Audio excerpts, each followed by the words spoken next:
Hello guys, welcome back to the channel. My name is Tina, and in today's video, I'm gonna be taking through what I eat in a day during my cut. So if you're new here, let me catch you up a little bit. I completed a bulk that was 7 months long, ran from September 2023 until April 2024. This was actually my first bulk ever, and if you wanna hear more about the bulk, how it went, and what I learned from it, I do have another video that I just posted a couple weeks ago that goes all over the bulk. So towards the end of April, I started my cut. I am actually leaving for a short little Europe vacay in early July, so this cut is gonna be 11 weeks long in total. Just to give you a little bit of a recap on the calories, when I was bulking, I was eating between like 23 to 2,500 calories a day. So we started my cut at 1,900 calories. Of course, we also manipulated things like steps, cardio, etc. But I'm just speaking strictly about calories here. So we started my cut at 1,900 calories, but that wasn't really getting the ball rolling too much. So we feel like 1,900 might have been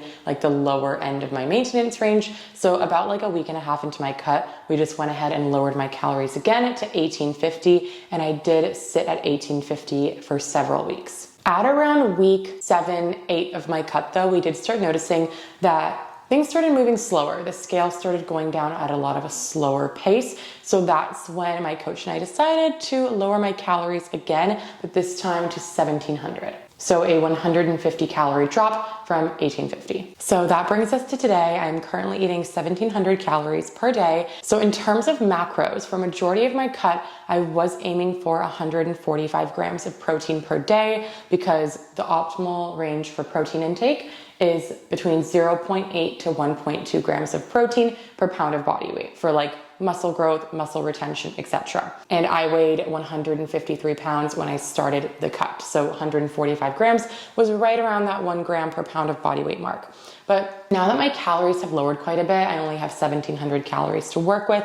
And I am very active right now. I'm walking 12,000 steps a day, doing like 4 cardio sessions per week, and weightlifting 4 days a week. So for me, 1,700, I'm feeling pretty hungry. So she did lower my protein just a little bit to give me a little bit more calories to spend on carbs and fat if need be. So now I'm aiming for 125 grams of protein as like my minimum protein goal per day. So by aiming for at least 125 grams, I'm still staying within that optimal range. Obviously, it would be even more optimal if I was able to get closer to 145 grams a day, most days, but some days I just want the carbs and the fats. So I'm just making sure I get at least 125 grams of protein. And then for fats, I'm aiming for minimum 50 grams of fats per day. And the optimal range for fat intake is between 0.3 to 0.4 grams per pound of body weight, just to ensure like optimal hormone function, brain function, etc. And then the rest of my calories, I will usually spend on carbs or a combination of carbs, fats, and proteins. I'm not very hungry right now. I actually just woke up and I'm just about to head out to the gym, but I know I should have something before I start working out. So I'm just grabbing my G2G bar. So here's what it looks like. I actually just got these like a couple of days ago. My coach recommended them to me. She said they're like the best protein bar she's ever had. And I'm usually not a huge fan of protein bars. I feel like the taste for the macros just is never really worth it. But these are actually really good. They mostly just taste like a giant soft cookie. And I feel like if you warmed it up for like 10 seconds in the microwave, if you wanted it to be like more of like a dessert-y vibe, it would be even better. They do also have like very clean ingredients. Like most of the things in here are organic and there's no preservatives, no artificial ingredients, no palm oil, no sugar, alcohols, and no chalky aftertaste.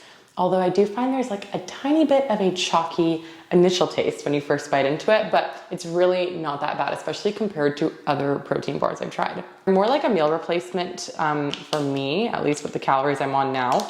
They are 300 calories per bar and 18 grams of protein per bar.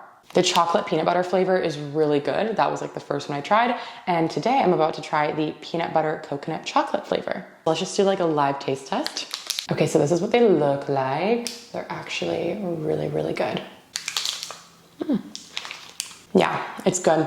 It has like that nutty, coconutty, peanut buttery taste to it. So it's like nutty and like just has a good amount of texture and it just feels filling. Like I just feel like there's so much in here that you just feel super satisfied after having it.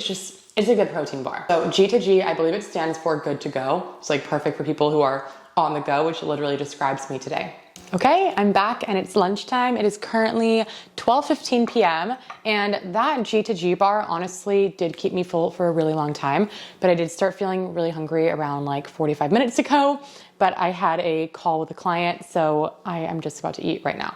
Okay, so for lunch, I made a turkey and avocado sandwich with Swiss cheese, and I also have a couple of Persian cucumbers here just with some salt on top. I get my protein in here from the turkey, I get my carbs from the bread, I get my fats from the cheese and the avocado, and then I get some of my micronutrients from the cucumber. I am such a creature of habit, you guys. Like, I have like 3 to 5 meals on my breakfast roster, lunch roster, and dinner roster, and I will basically just rotate between these meals like day in and day out. And for me, having like a roster of like 3 to 5 items for each meal category, and then making sure I always have my fridge stocked with the ingredients for the meals in that roster really helps me to stay on track. It's a little close-up. I just put so much turkey in my sandwiches. I feel like it makes them taste way better, and I get a lot more protein out of it too. Hello, okay, I am back for a dinner update. It's currently 8:30 p.m. and I am so hungry. This is actually a super late dinner, but I had a super busy day. But in between the sandwich and what I'm about to eat now for dinner,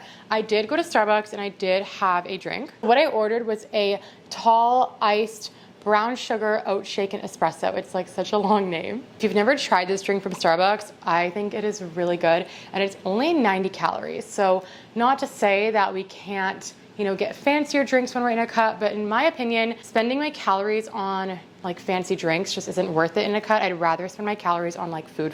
You guys might have noticed that I do tend to have smaller, like lower calorie breakfasts and lunches, and I do this most days on purpose so that I can have a bigger, more voluminous dinner. I just like having a big dinner in a cut. I just feel more satiated before I go to bed, and then I don't feel as snackish, I don't feel as miserable in the cut. So I do purposefully and intentionally usually save majority of my calories so that I can have a big dinner. And that is where a afternoon caffeinated beverage really helps me out during a cut. I feel like my post-lunch, like afternoon coffee every day kind of helps me feel satiated enough so I can get through the rest of the afternoon until I get to dinner time. So most days I do find myself having like a coffee, a tea, an iced coffee or something like that after lunch, in between lunch and dinner. And this is one of the challenges of being in a calorie deficit that a lot of people maybe just don't shine a ton of light on. Is that when you're in a deficit, you are going to be mild to moderately hungry. If you're not, chances are you're probably not really in a deficit, because when we think about what's happening when we're in a deficit is we're trying to put our body in a state where we're burning more energy than we are eating. And when we have that energy gap, of course, it's going to lead to feelings of physiological hunger. There's lots of little tips and tricks to help you get through a cut more optimally, such as eating more volume foods, making sure you're staying hydrated throughout the day, making sure you're getting more protein in so you're satisfied. But for me, having a little afternoon caffeinated beverage or even something like a poppy like soda drink does help to kind of keep my hunger at bay when that afternoon hunger does hit, so I can get through to dinner time. Okay, now I'm gonna go assemble my dinner. Guys, I cannot wait to eat this, but first I'm just gonna show you it. So before I show you, let me just tell you about the macros. So this meal is 623 calories. It's 48.5 grams of carbs, 27.3 grams of fat, and 45 grams of protein. Okay, so here it is. We've got our extra lean ground beef cooked. We got some potatoes under there that I air fried. We got some smashed avocado, some sour cream, some salsa, and then I just chopped up some fresh tomatoes as well. I really don't know if this video is doing it justice, but this is honestly so good. I also melted some cheese on there.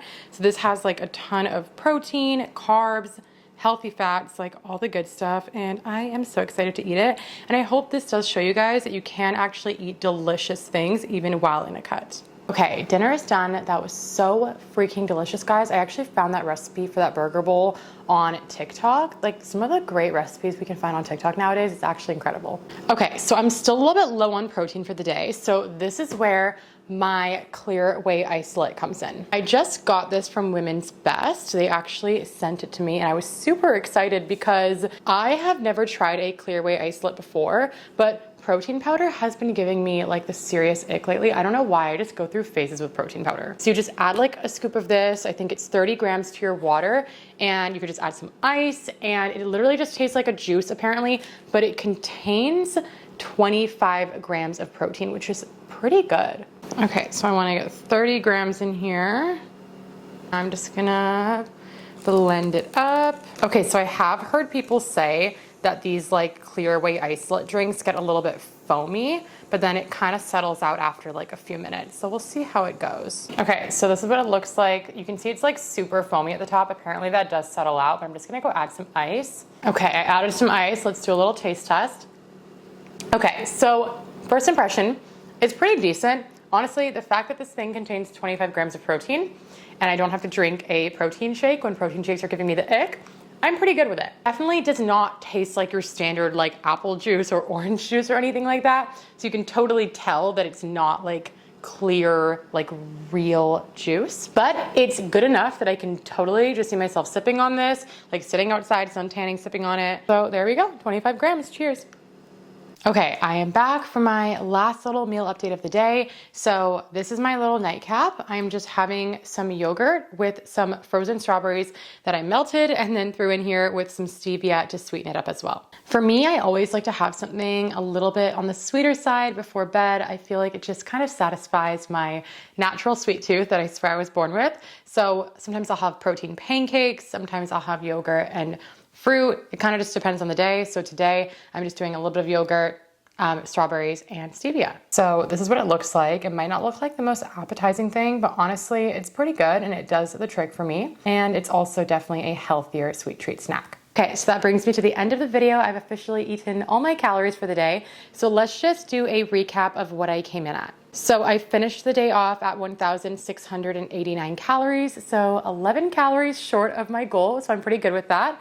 And then in terms of macros, I had 130 grams of protein, 137 grams of carbs, and 75 grams of fat. So I did accomplish my goal of getting at least 125 grams of protein and at least 50 grams of fat. And in case you're wondering about fiber, I came in at 36 grams of fiber. I do try to make sure I'm getting at least 25 grams a day just for optimal health and digestion. I hope you guys found this video helpful. If you have any questions at all, please feel free to leave a comment down below. And of course, if you find this kind of content helpful, don't forget to subscribe and I will see you guys in the next one.